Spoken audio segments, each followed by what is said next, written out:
Good news para doon sa mga kababayan natin na nangangarap makapag-work dito sa bansa ng Switzerland. Mga kaibigan, tutok lang dahil i-share ko sa inyo dito yung bagong policy at kaganapan pagdating po sa working environment sa bansang ito. Bago yan, kung ikaw'y bago sa aking channel, please don't forget to like, share, comment, and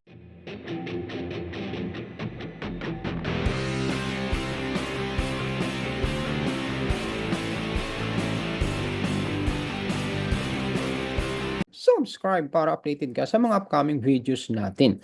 Tamang na rin yung mga kaibigan dahil ngayon ay 2025, bagong taon, ay pag-uusapan natin dito sa content na to yung number of quota na inopen ng Federal Council ng Switzerland para doon sa third country nationals. Mayroon tayong mga definition of terms para po tayo ay magkaunawaan dito. Okay, ano ba ang third country nationals? Ito yung mga countries na kung saan ang bansang ito ay hindi bahagi ng EU, European Union, or di kaya EFTA, ito yung the European Free Trade Association. Kung wala tayo sa mga country ito, tayo po ay considered as third country national. So kasama na ang Pilipinas doon. So bawat taon po naglalabas po ang Federal Council ng quota, number of quota. Ngayong taon, 2025, naglabas sila ng 8,500 quotas for specialists from non-EU countries. Okay. Mamaya, pag-uusapan din natin ano itong mga specialist na to. Anong klaseng trabaho ito na in demand dito sa bansang ito. So, 8,500 quotas sa taong 2025 para ito sa lahat ng countries, third country nationals. So, hindi lang Pilipinas, marami tayong kakumpit dito. So, ano ito? 4,500 long-term B permits and 4,000 short-term L permits. Ito yung work permits. Ito yung ibibigay ng federal or migration para doon sa mga successful applicants. Ano ba ibig sabihin ng B permit? Ito yung permit na meron po ako. Ito yung permit na pwede ka magtrabaho, pwede ka mag-stay. So ilan? 4,500 long term po ito. Renewable to every year. So itong L permits naman, 4,000 short term. It could be up to 6 months or 1 year, the maximum. Depende yan sa employer mo kung gusto ka pa i-renew after a year. So, yun po yung kagandahan sa quota na ito na ibinigay ng Federal Council para sa taong 2025. Kaya tara, alamin natin kung ano pong mga professions ang swak at in demand sa bansang ito sa taong 2025. Okay, matindi ito guys. Matindi ito ay para po sa mga professionals. Okay. Doon sa mga nagtatanong sa aking channel tungkol po sa mga domestic work dito, hindi po to kasali dito sa ngayon kasi wala naman tayong deployment dito ng OFWs talaga. Kundi itong kanilang criteria dito na ikaw ay galing sa third country nationals ay dapat ganito ang qualification mo. Like a manager, specialist, or other skilled professional. Ang ibig sabihin nito na ikaw ay mayroong degree from a university or an institution of higher education at maraming taon na experience doon sa field ng iyong trabaho. So, yan ang matindi at napakahigpit na requirements para makapag-work ka dito sa bansang ito. All right. So, dito, according to the State of Secretariat for Migration, you can Google this one, type SEM or State Secretariat for Migration. Ito ang sabi nila, admission of third state nationals to the Swiss labor market is only granted if it is in the interest of Switzerland in the Swiss economy as a whole. Ibig sabihin ng ito mga kaibigan, kung swak ang profession mo dyan at ito ay swak sa demand ng market dito, then may chance ka. Pero wag ka muna mag-claim na talagang 100%. Marami pa tayong bibigkasin dito. Also permits visas will be granted only to highly skilled specialists who can't be recruited from among Swiss or EU/EFTA workforce. Anong ibig sabihin nito?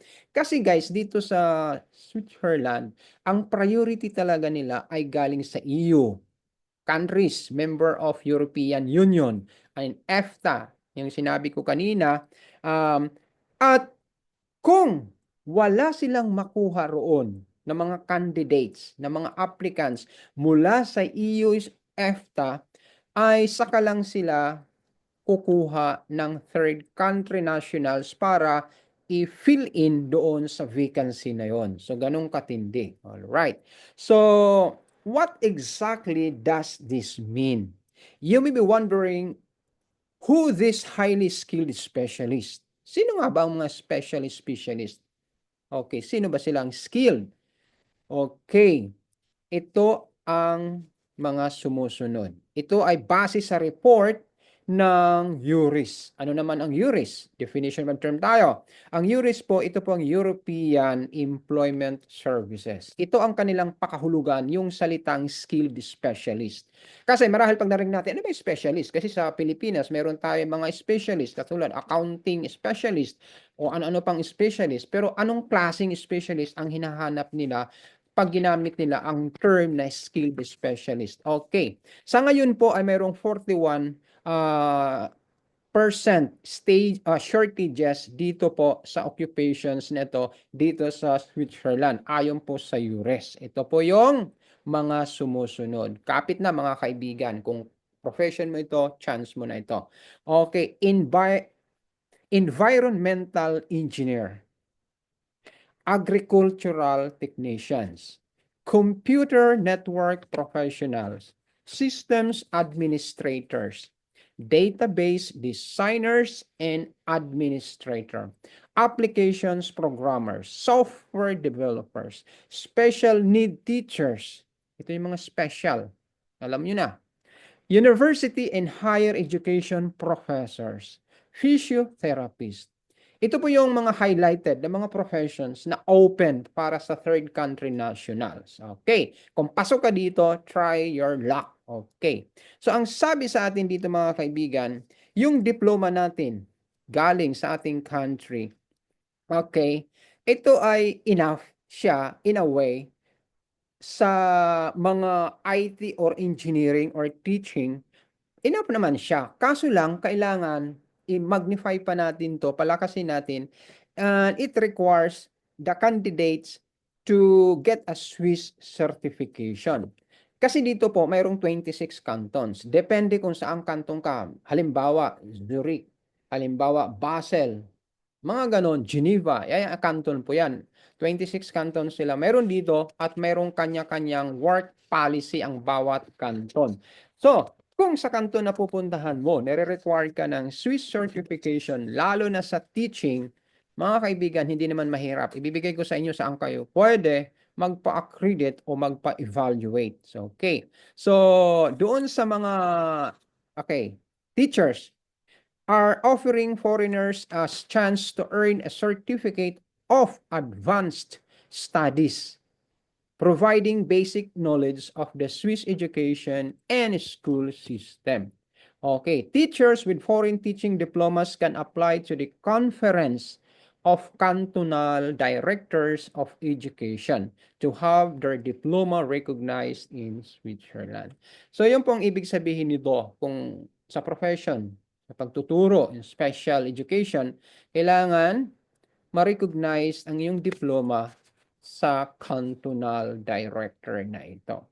So, pagdating naman po sa medical professionals, okay, ano naman to?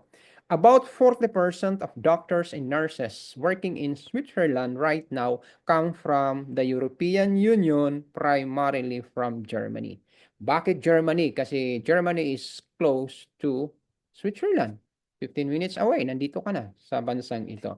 So while there is sufficient supply of health workers from the EU, third country professionals, and that's you, will not be hard, though you can still apply for a work permit and see if you get lucky.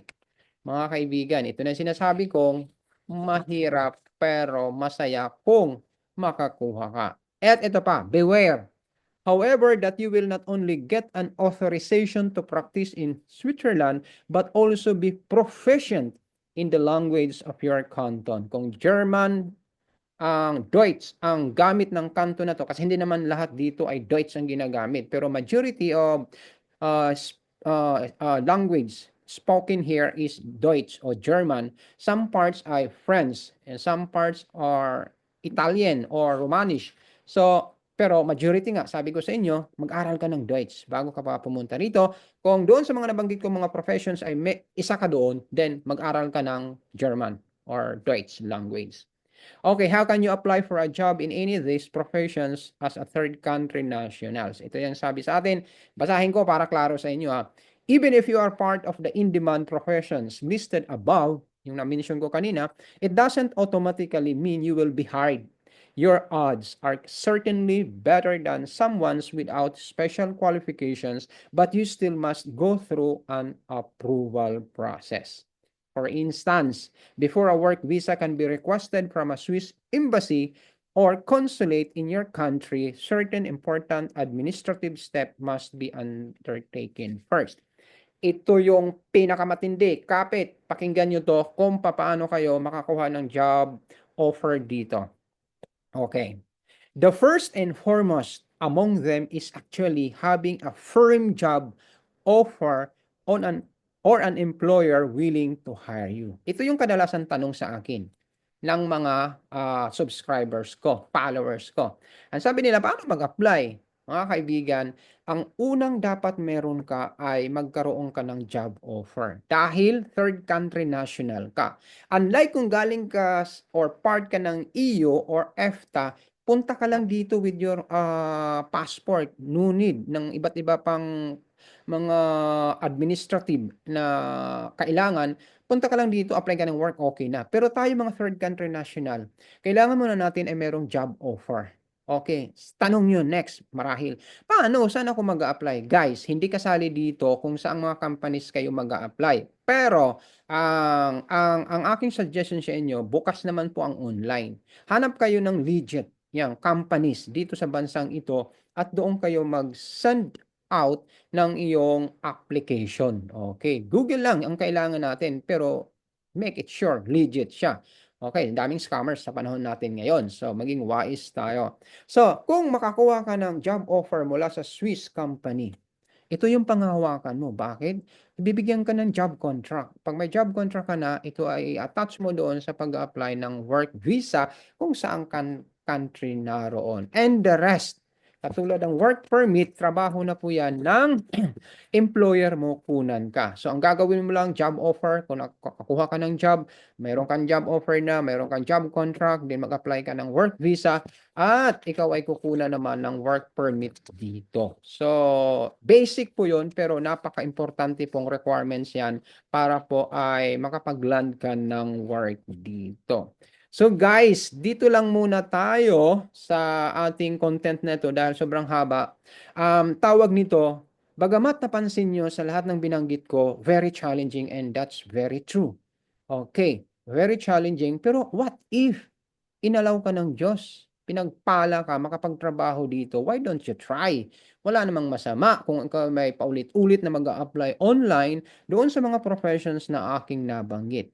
Ang part 2 ng aking video ito ay ituturo ko rin sa inyo ayon din sa itinuro nila sa atin dito sa research na to, doon sa mga legit resources natin, nakuha ng information na to na nabanggit ko kanina, ay ituturo ko yung, oo, sabi nila, mahigpit para ito sa third country nationals, pero ano yung mga sikreto para pa rin kayo makarating at makapag-work sa bansang ito.